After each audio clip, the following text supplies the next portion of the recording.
À l'occasion de ses 10 ans, l'Observatoire Énergie Réunion a organisé la visite de la centrale photovoltaïque et du parc éolien de La Perrière. L'occasion de découvrir la démarche adoptée par l'Observatoire pour réaliser son bilan énergétique annuel. Alors 10 ans, c'est peu et c'est beaucoup en même temps, puisqu'il y a un travail conséquent qui a été fait depuis. L'Observatoire a été créé en 2006 et donc cet observatoire permet aujourd'hui de sortir un bilan énergétique à l'année N-1, un bilan électrique notamment, et ça nous permet effectivement d'avoir des indicateurs. Au-delà de ce bilan, ce que je mets en avant, c'est le fait qu'aujourd'hui l'Observatoire, à travers son fonctionnement, met en avant un certain nombre de partenaires et les associe à notre démarche. Donc dans l'Observatoire, il y a des privés, il y a aussi bien entendu des collectivités, mais qui nous permettent d'avoir une vision partagée de nos objectifs. Et ça, c'est intéressant.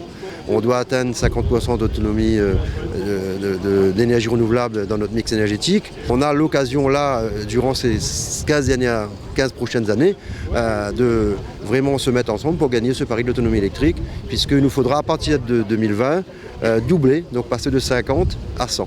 Le site présente un intérêt particulier en regroupant deux énergies intermittentes, l'éolien et le photovoltaïque. Le bilan de l'exploitation, il est très positif, que ce soit en termes d'éolien ou de solaire. On a un site qui est bien vanté, qui est ensoleillé et on produit tous les ans un peu plus que l'équivalent de la consommation électrique de la commune. Donc ça fait de ce site un site très intéressant pour Sainte-Suzanne.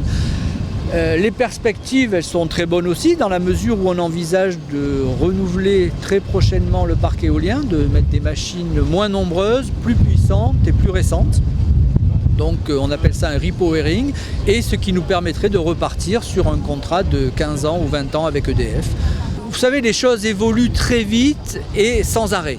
Les éoliennes qui seront installées sur ce site seront toutes nouvelles, beaucoup plus perfectionnées, beaucoup plus puissantes. Et il en sera de même lorsqu'on fera le changement des panneaux photovoltaïques, puisqu'aujourd'hui, à surface égale, on a des panneaux qui sont beaucoup plus puissants également. Le dernier bilan énergétique de La Réunion dévoile que la puissance nominale de La Perrière était de 8,5 MW en 2015. Notons que la part des énergies renouvelables dans la production électrique s'élève aujourd'hui à 36% pour La Réunion.